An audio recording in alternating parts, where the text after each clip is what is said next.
Welcome back to the Gutsiest Brands podcast, the show built around understanding the DNA of Gutsy Brands by talking to the world's most innovative brand leaders. I'm your host, Emily Eichelberger.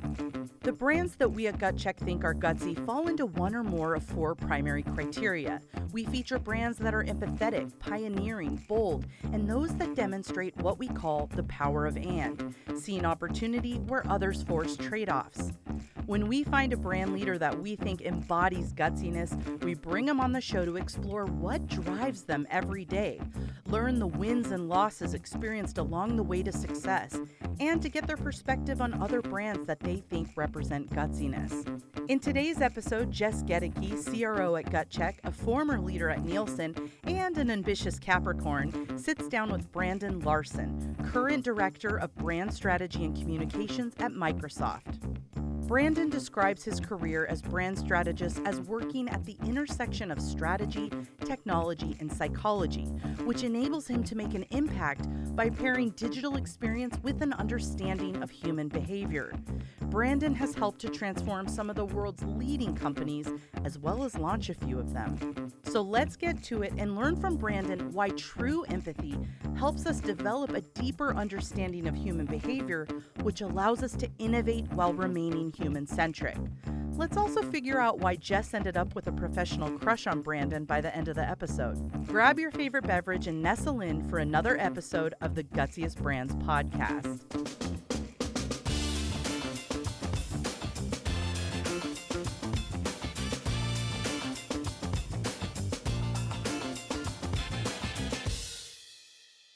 I have to say, I've been really looking forward to this conversation. I had a lot of fun in preparing for it because based on our last chat, I got to really reflect on how the brands that I interact with every day represent something so much bigger and so much more important than how I experience them personally as a consumer, as a professional. So, when you say that you work at the intersection of strategy, technology, and psychology to uncover the insights that drive innovation, it's that intersection that I'm really looking forward to learning about as we hear your perspective on Gutsy Brands. So thanks for being here. Thank you so much, Jessica, for having me. Oh, gotta call me Jess. Otherwise, I feel like I'm in trouble. Will do. So let's start by hearing about your background in some of the brands that you've led. Tell us about yourself. Yeah, of course. So I kind of describe myself as a free range strategist. I've been really lucky to be in brand strategy my whole career, but the places and spaces I've done it in have been very different. I started off in big agencies in New York, working for Fortune 500 brands like Nestle and Unilever. And that really kind of gave me a great grounding in how great brands are built from the bottom up. And then from there, I actually moved to the startup world and spent a lot of time thinking about how brands function in the digital space for companies like Etsy and Spotify, and learning how much brand building had really evolved in the 21st century. And now, I really loved doing brand building on the tech side. And so now I am director of brand strategy at Microsoft, which is it's just such an exciting place to be, to do brand strategy client side, where we get to not just promote products, but actually shape them alongside our product and design and engineering teams. And to me, it's really like it's brand strategy's natural home, to be working at the real onset of when products are introduced, how they're presented, what meaning and impact they have on the wider world. It's a very exciting place to be. And I really, really love what I do. Well, you can hear that in your voice. So let's keep that going. I'm excited to dive in. I'm going to start with what might be a pretty basic or foundational question, but when you think about setting your brand strategy and all the pieces of the strategy that touches, how important is it to have a human-centric foundation to that strategy? What does that mean within your purview in your business? At Microsoft, we talk a lot about customer centricity. Us as strategists, it's an easy thing to say, and it's an incredibly difficult thing to do, right? Because particularly when you're in the brand world, you spend your entire day like obsessing about the products and services that you're developing. And of course, the reality to the rest of the world is that your brand doesn't matter that much. And part of being customer centric, and like actually, I think like the heart of it is realizing, that people are just trying to get by day to day. They're trying to figure out what they need to do the best they can in the environment they're in. And nothing has driven that home more than the pandemic environment that we're in. And that like the paradox to me at the heart of being customer centric, it's realizing how little role that you play helps you actually maximize that role and embrace the meaning that you're able to do. So being customer centric to me, like it really starts with understanding where you're at, what role you play in somebody's everyday life, and then orienting yourself to that constantly, right? And not trying to be more than you are, but to actually deepen who you are and find new ways to be useful, new ways to provide value, right? And I think that's why working at Microsoft, where fundamentally all we're trying to do is help people be better at work, right? Like that's why being aligned to a company that has that clarity of mission is been really, really a good fit for me.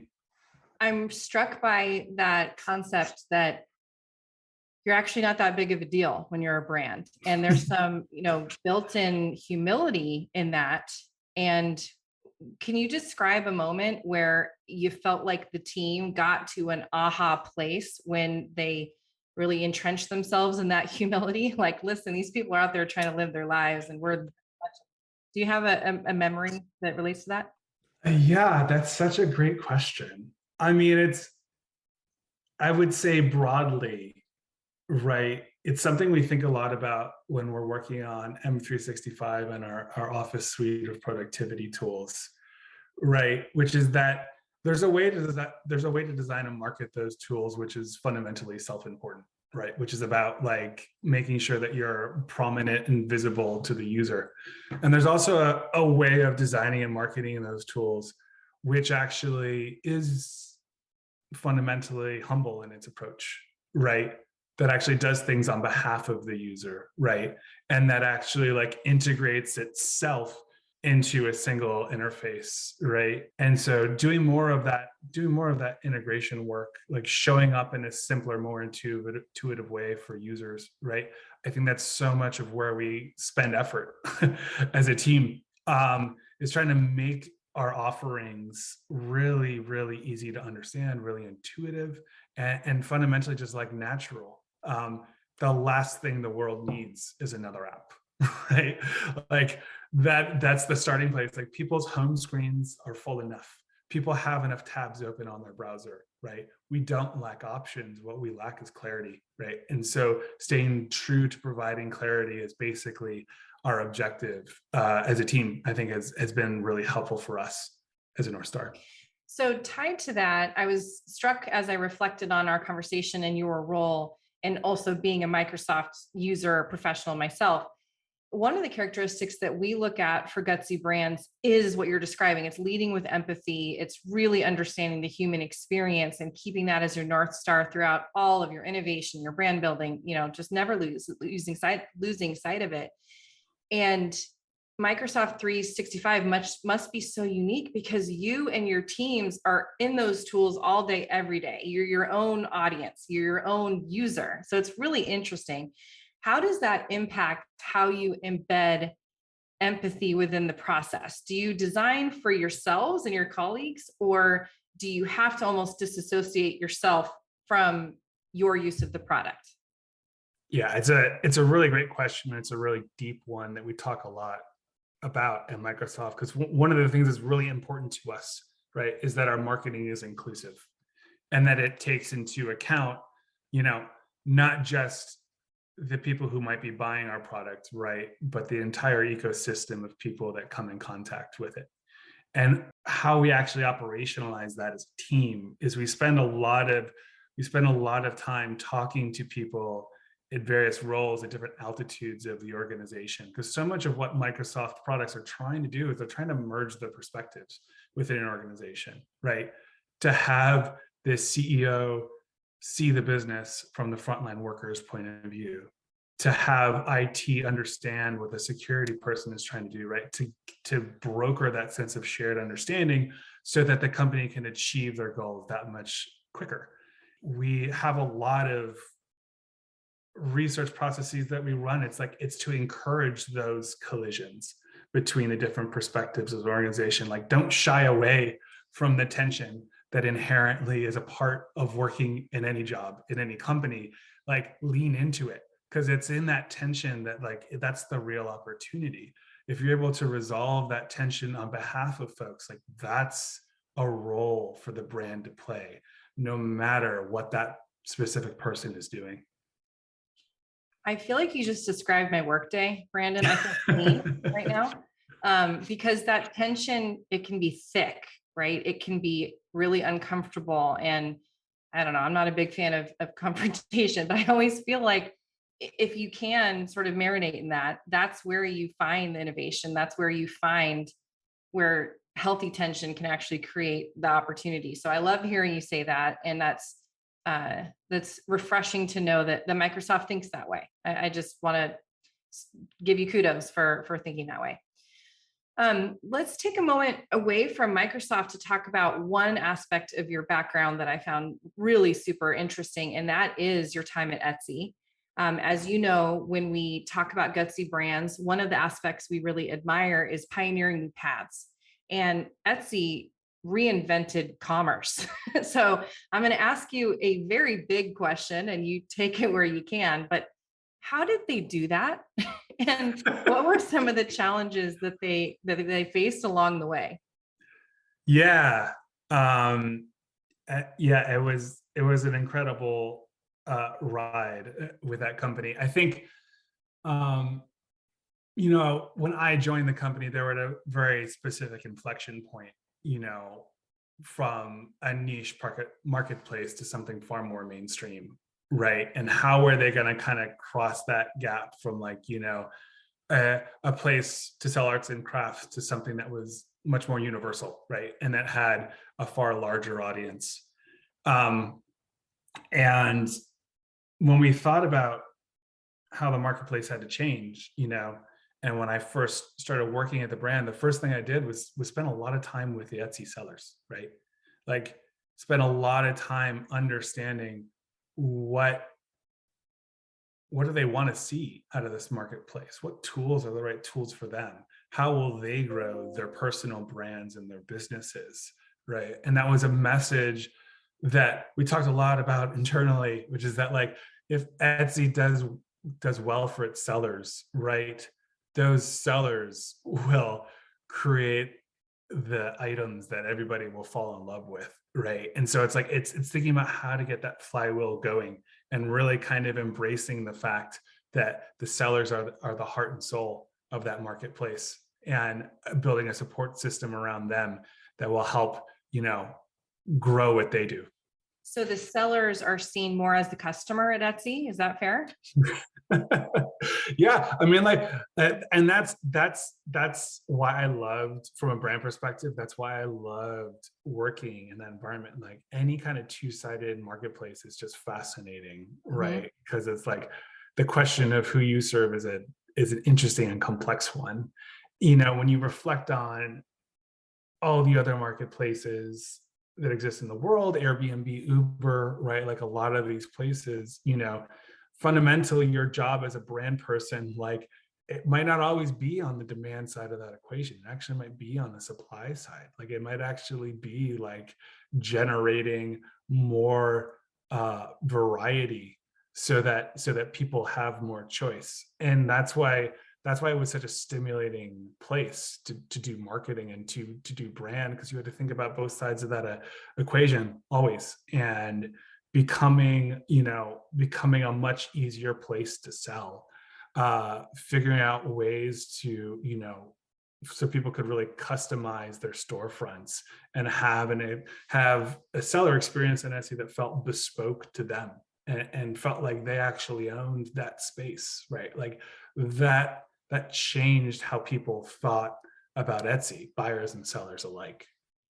And can you speak to one of the foundational insights of Etsy, which I won't do it justice, and that's why I'm going to ask you to do it, but this idea of connecting buyers and sellers in a way that buyers can select more authentic gifts or items for their home, and like what that really means from a core insight perspective. Can you share more about how the business thinks about that? Yeah, of course. Well, again, like you start to think about, what's the connection between buyers and sellers and supply and demand, right? And the kind of theory of change that we developed at Etsy was this idea of, collective commerce and the virtuous cycle. Like as those sellers were able to expand their businesses on the platform and present more items, like that makes a more desirable place for buyers to be because they can find what they're looking for. And as more buyers flock to the platform, that builds the customer base for a broader assortment of sellers across all categories, right? And so you start to see this flywheel and this ecosystem develop where like buyers and sellers are actually in dialogue with each other. And it creates this whole kind of, honestly, economy, right? Which is kind of based on what people want to see made in the world, buyers and sellers alike. And when those passions aligned, right? Like when what a seller really wanted to commit to crafting lined up with what a buyer really wanted to seek out, like it's so hard not to get chills about just that human connection. Like it was such a rich and deep brand to work on. And the storytelling around it was just honestly endless because there were so many serendipitous moments like that, where it's like what one person loved to create was exactly what another person wanted to experience. And it's just a beautiful thing to see it in action. I mean it when I just got chills. And this is what I meant when I opened up with our chat gave me an opportunity to reflect on a brand like Etsy that I buy things from, my daughter buys things from, but I've never thought about this wider economy that's been created through this and how many authentic experiences have been enabled through it. So I'm so glad that you got the opportunity to restate that to our listeners because we sharing the chills. It's phenomenal. So speaking of Etsy, changing the world, it also was a huge milestone within your career to be leading marketing at the time of IPO, right? That was sort of a big deal. So can you share some of the lessons that you learned as part of that process? Going through the experience of an IPO is quite an intense one. I think particularly it was such a flashpoint for a company like Etsy that is so purpose driven, right? And so you end up with like this real collision of viewpoints about this purpose driven brand that's kind of meeting the capitalist marketplace for the first time. And there were a lot of really interesting open questions there about who's going to come out on top, right? Like how is profit going to versus purpose going to shake out? And I think what we tried to do is try to underline in that moment that we didn't see a trade-off between those two things. That actually, as we were saying, the truer that Etsy stayed to its mission, the more that it conveyed and evangelized that purpose and got people to believe in a new economy, right? The company and the stock price will be successful, right? Like that's an outcome that will come through living the purpose, right? And I think that was a wonderful thing to think about, like how to make that argument to Wall Street, honestly. Like how do you make that argument to investors? Yeah. And I played a very, very small role in that process, but what is really heartening is how we stuck to our philosophy, that this was not a moment for Etsy to change to fit the demands of the public markets. It was a moment for the public markets to understand something differently about how companies could be built. Tremendous learnings within that, and also tremendous conviction. And you can look at the entry into that, broader mainstream market as well as an opportunity to generate greater awareness among more people about this, this gem of a commerce economy. So I can't wait to learn more. I'm going to go back and study that IPO process and see what I can learn from it as well.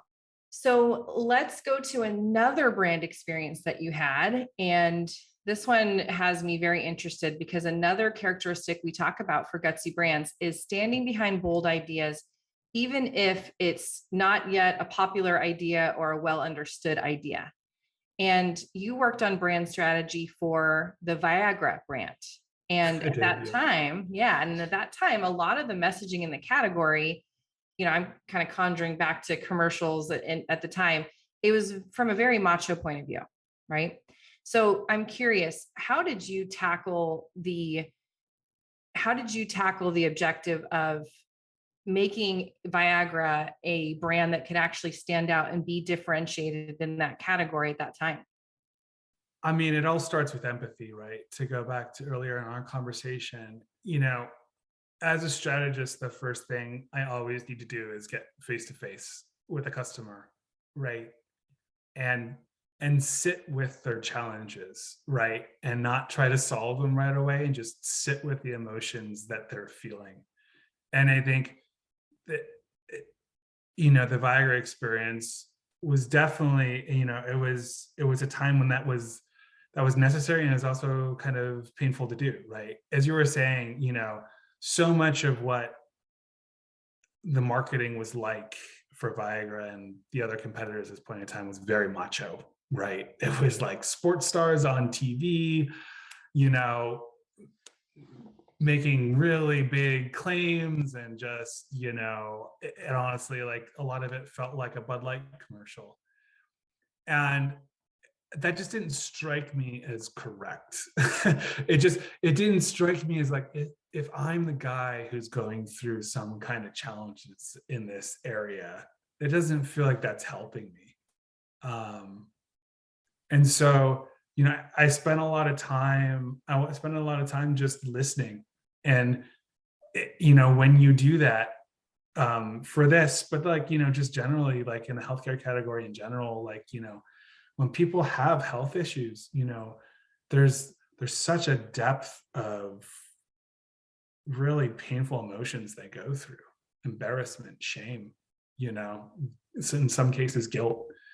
And so we just wanted to like, again, don't move past that tension, like stay in it and move towards that tension, right?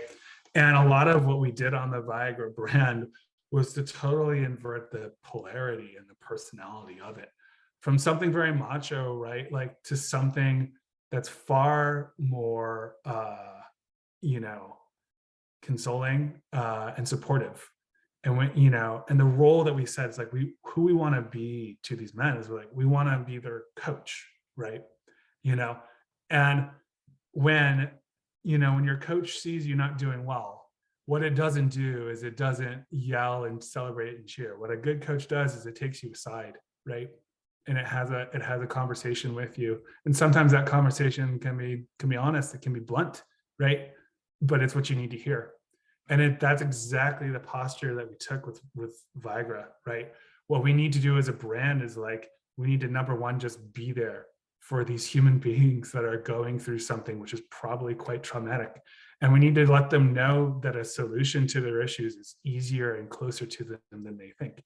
And we thought of, like, some very specific ways, right? For instance, how you bring up, Viagra in a doctor's conversation, to find out ways to do that really quickly and easily. Like, rather than having to, like, say something awkwardly in your appointment, like, here's a card that you can just take and hand it to your doctor and have that conversation, right? And really, it's about, like, the fascinating thing about that project, it was really like understanding men at a deeper level, right? Rejecting a lot of the stereotypes that exist around, like, what it means to be a man, and that actually, like, being a supportive brand is actually the best way to approach them. So I'm going to go back to the tech part of your storied career, because we've been from Microsoft, Etsy, Viagra, back to Microsoft now for a minute.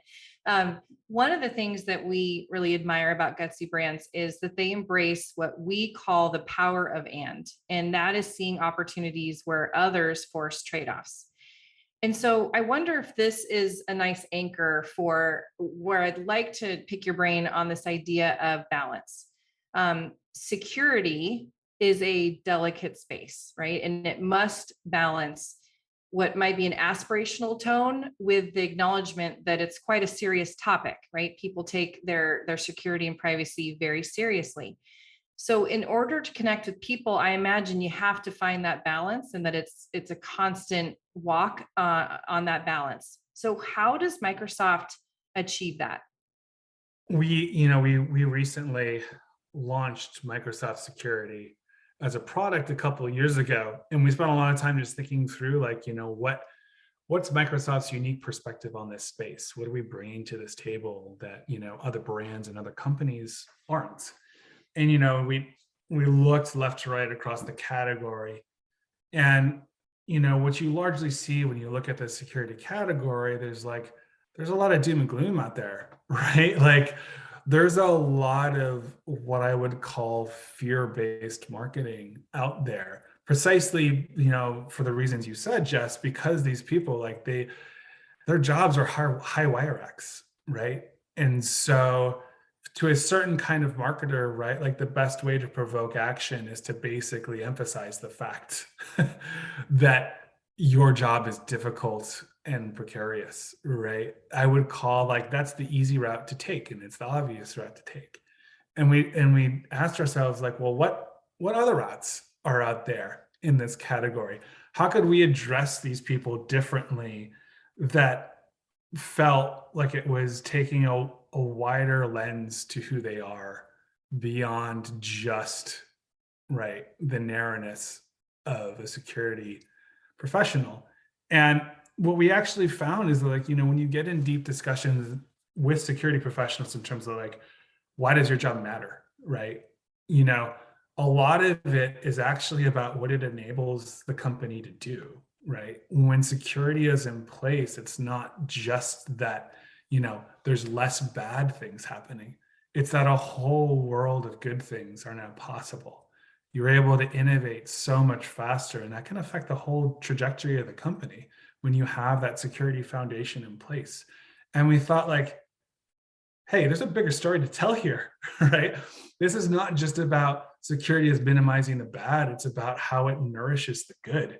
And that kind of message to these security professionals who can see themselves sometimes, right, as a cost center, who can see themselves sometimes as just a service to the company, to say no, this is the innovation, this is the center of innovation for this company, this is an essential element for the company to go out and envision the future that it wants. And taking that optimistic tone, right?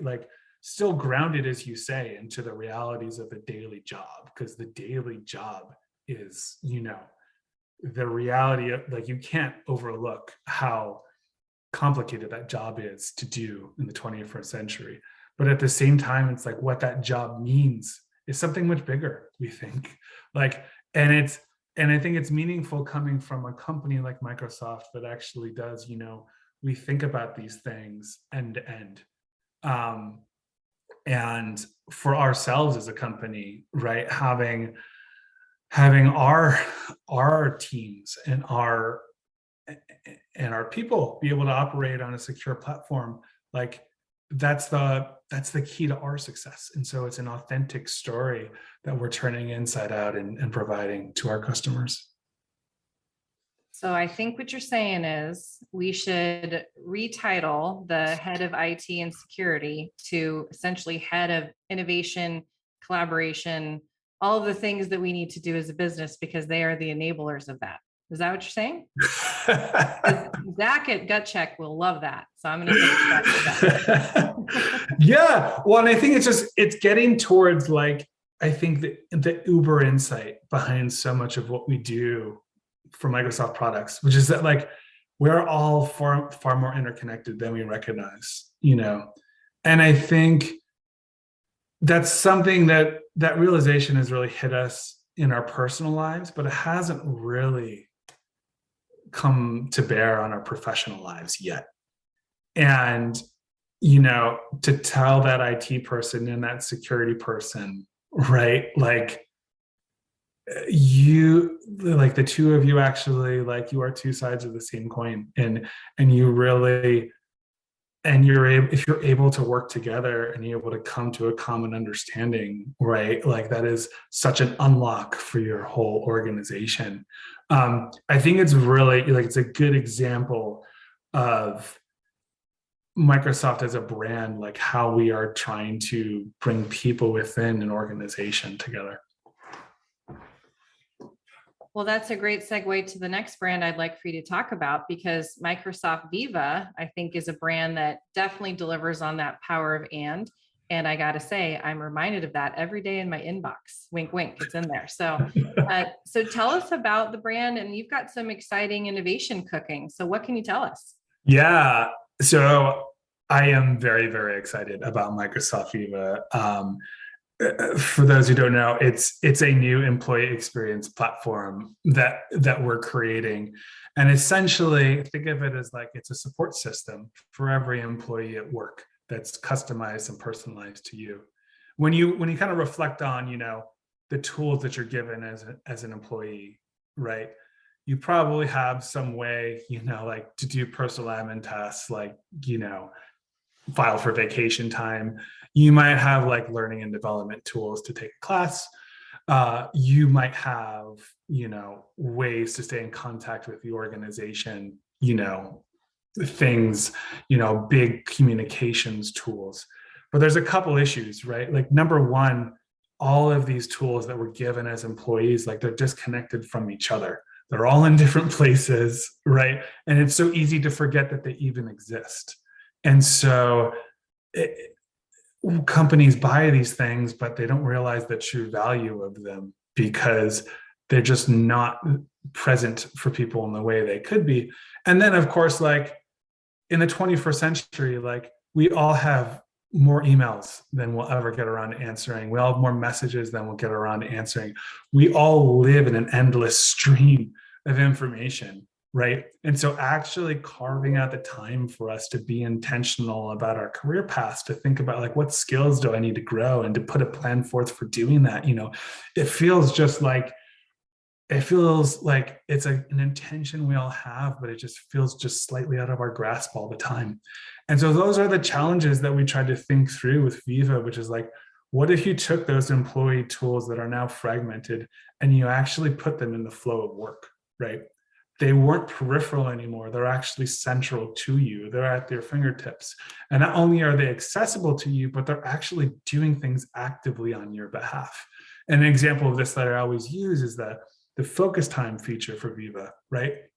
Which is that like, it will proactively ask you, like, hey, looking forward to your next week. Like, let's set aside time for you to do individual work so that you don't spend 8 hours in meetings. It will block that time on your calendar, right?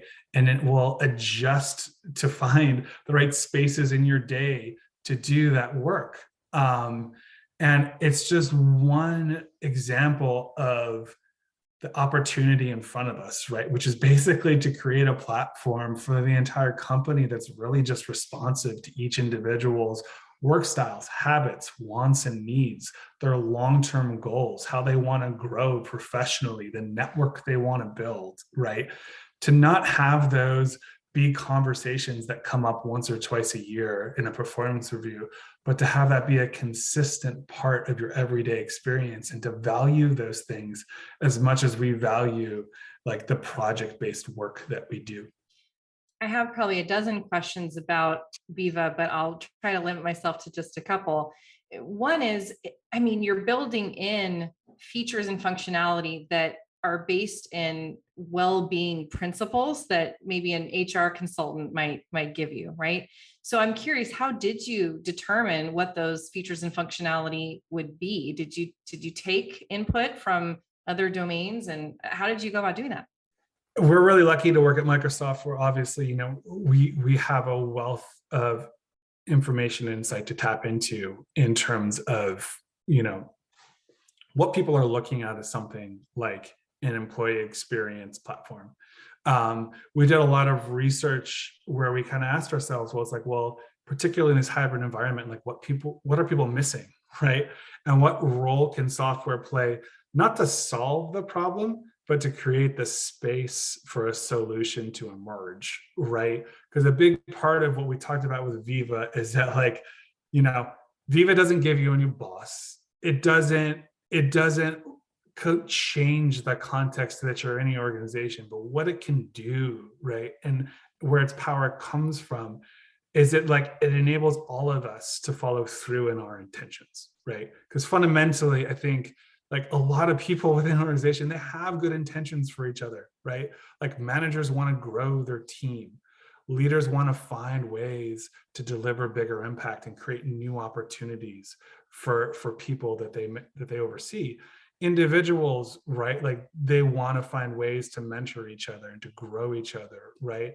And so Viva is really like, it's a platform for those connections and those relationships to grow.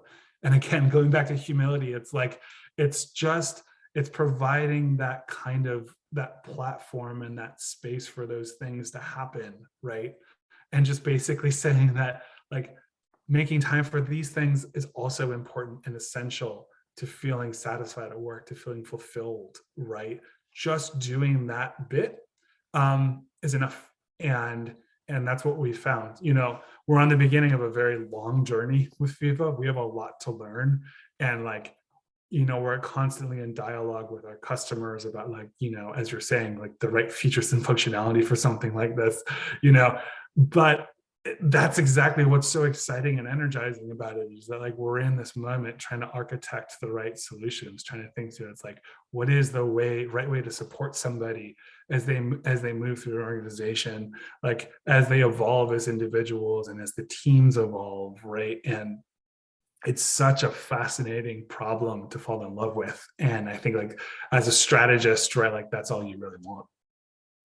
It is a fascinating problem to fall in love with. And I think, again, going back to my observation that now when I see some of my nudges and I see some of the features that I've been exposed to with Viva, I am struck by how many human beings over the planet that is impacting. If you can give 2 hours of focus time to even a smidge of your users, and they can actually focus and develop true thinking and thought and creativity, it's amazing. So I don't know. I just wanted to, again, double down on the fact that what seems like a simple thing from an individual user, once you really unpack it, is a much bigger deal. So it is a fascinating problem, and I'm glad you are tackling it.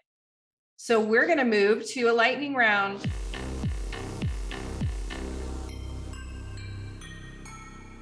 So there are no right or wrong answers to these questions. So I really want top of mind, either as your experience as a professional or your experience as a consumer out there in the world. I'd love for you to name a brand or a campaign that you feel like truly showed empathy. It got people. One that really comes to mind for me, in general, I actually think who does a really great job is nonprofits. And in particular, like the Nature Conservancy's work, like they do a lot of really great jobs to make the problem visceral for people, right? And I think that's so instructive to me, working in a very different category in a very different world, right? That is the first job, right, is to really clarify the challenge. Like what are you trying to solve on people's behalf, right? And taking a page out of that book, finding ways to dramatize, the solution that you're trying to bring to bear. I always love the Nature Conservancy's work. I think it's really powerful. I get that. And we have not had a nonprofit example for that question. So thank you for that. What about one that is pioneering? It created a new way of thinking or doing business. Yeah, I mean, I think as we've been discussing, like I'm fascinated by marketplaces. I think what Airbnb has been able to do, not just their initial business model, but how they've been able to expand to all these adjacent spaces and getting deep into experiences. Like I think they're just such a great example of how, as a brand, you're doing different things for people, but it all just feels so cohesive and coherent, right? And like everything goes back to that central idea, right? That, people can belong anywhere. And I love how well that all hangs together. And they're pioneering so many different kinds of verticals. And yet as a user, it all feels so natural. It all feels almost preordained to the path that they've taken. And I think like that's such an aspiration from a brand standpoint, is that you're both ambitious, but the ambition just makes so much sense in retrospect. Mm-hmm. Yeah. And that ambition ties to the idea of standing behind a bold idea, because I can't even imagine that first pitch and how many people must have been like, what are you talking about? People are going to give up their homes for strangers to stay in. So I think that's a good example of a couple of those DNA aspects. Yeah. So we'll move to the other lightning round, which is spill your guts.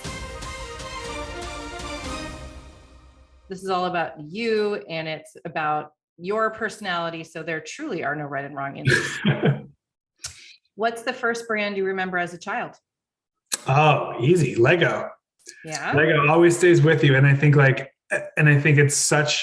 they provide such a great example, which is that they left so much space, right, for people to create, and I adore them as a product. I build them with my kids. I also adore them as a brand. Like I think it's such a great example to all of us who work in marketing that less can always be more. I totally agree. And a couple of follow-up questions to that. Has your family watched Lego Masters? Because that is a lot of fun to watch. Oh no, I got to put it on the list. So good. So good. And I won't have you answer this, but I'm curious the maximum amount you've spent on a Lego for your child, because somehow for my 10-year-old, we get pushed into price thresholds that I didn't think were possible. But I won't have you answer that one.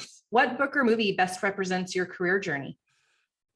Oh, probably Choose Your Own Adventure books. Those are always my favorite as a kid. And like, as I was saying at the beginning, being a free range strategist, just kind of chasing down, the various alleys of this job and just following whatever seems interesting and compelling. Like I've been super lucky to be able to do that, and that's how I think about my journey. And that the coolest thing about being at Microsoft, right, is that, no matter what you're passionate about, like there's probably a team of folks working on it here.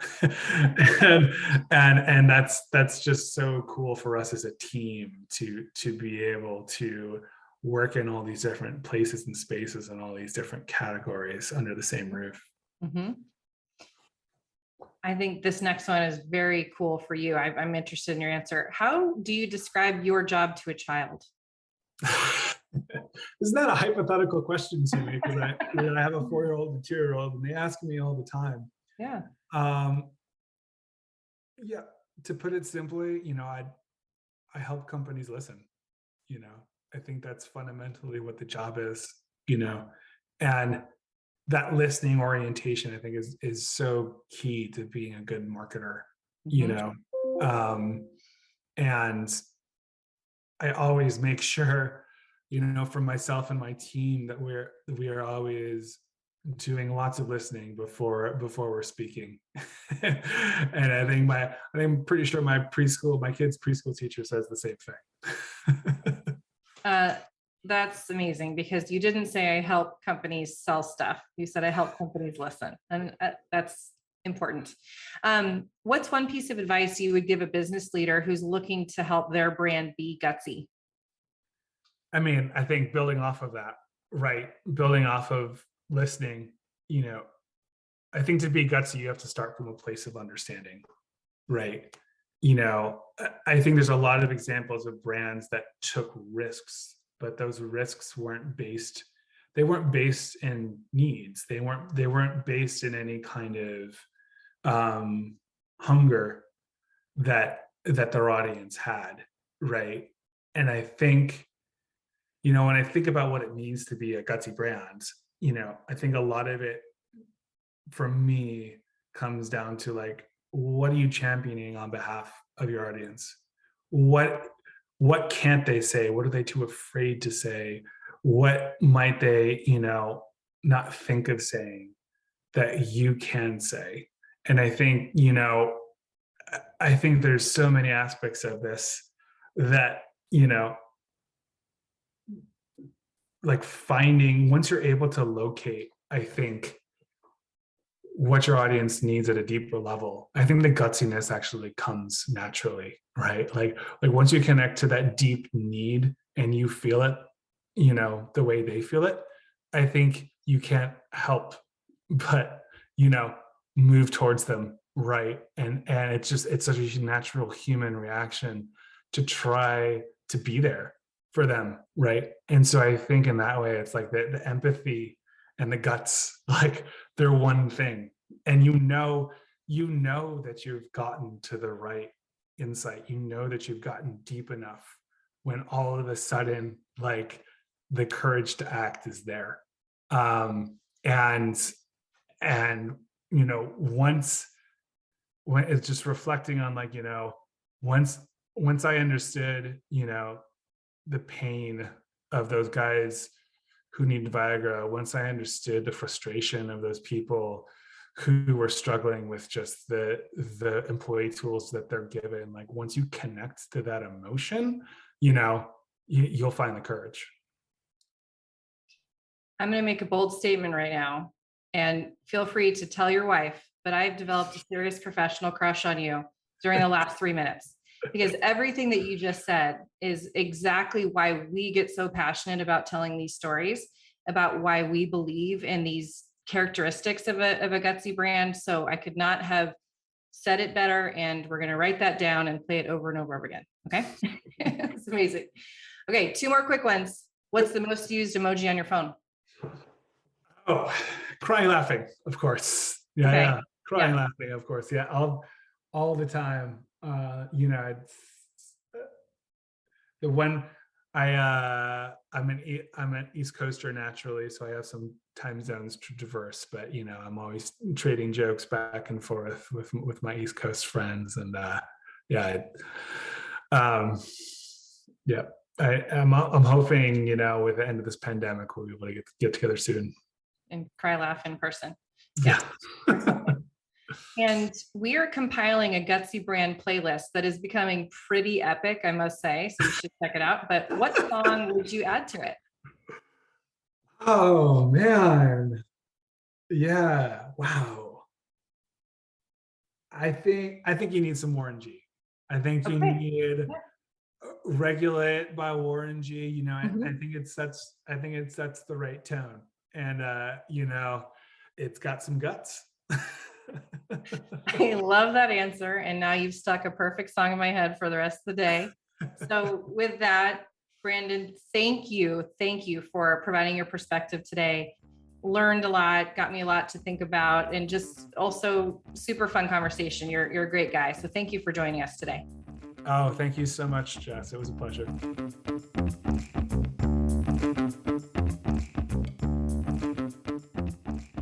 Jess, that was a powerful interview.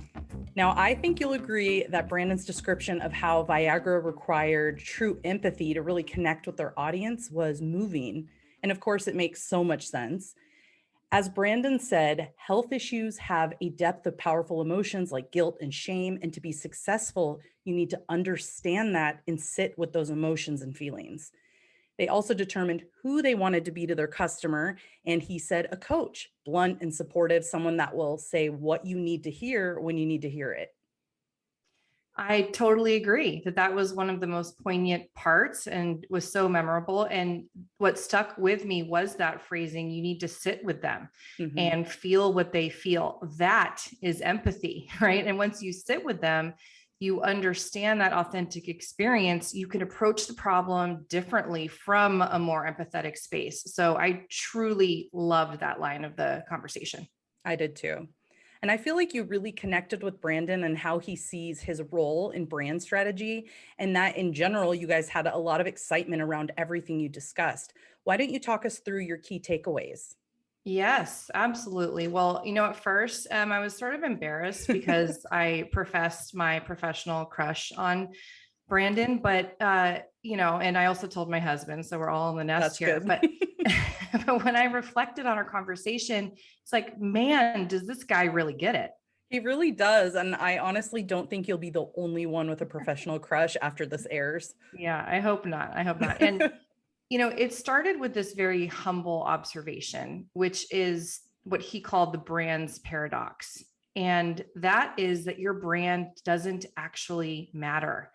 And to hear a marketing leader say that, it was pretty profound to me. But when he elaborated, what that means is that if you almost forget your brand's agenda and you entrench yourself in the role that your brand actually plays in your customers' day-to-day life and what their experience is really like, you realize that the role of your brand is actually quite small in that context of their full life. And that to be human-centric is to appreciate that and understand that. And I just think that was such an important lesson for our listeners to hear.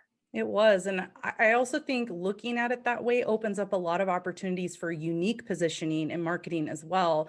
And I think we see that with a lot of brands that are standouts as empathetic and human centric. Absolutely. And those are the brands that we admire and want to speak to. So that was one of my big takeaways. I was also struck by the conversation around Etsy, which is a business model that is the definition of pioneering new paths, right? Truly reinventing commerce. But I hadn't put much thought into the greater impact of Etsy, that it's a place where what sellers want is just as important as what buyers want. And when those two worlds can be, combined in a marketplace where everyone's needs are satisfied, that people can create things that other people want in their lives, I'm just struck by all the positive impact that's created through that marketplace. So what a place to be leading a brand like Etsy and really changing commerce in that way. That's true. And we've seen successful marketplaces before, like eBay, but Etsy can connect people in the most niche categories and almost build a community as well. I've been both a buyer and a seller on Etsy, and both experiences were fabulous. They really do know what you need and they ask what you need. Yeah. And, I totally went on a tangent with Brandon when we first talked because my lampshade I bought on Etsy and it was a whole experience. And I feel so connected to that seller in the UK and her line of these lampshades. So a little plug for Candid Owl, if I can.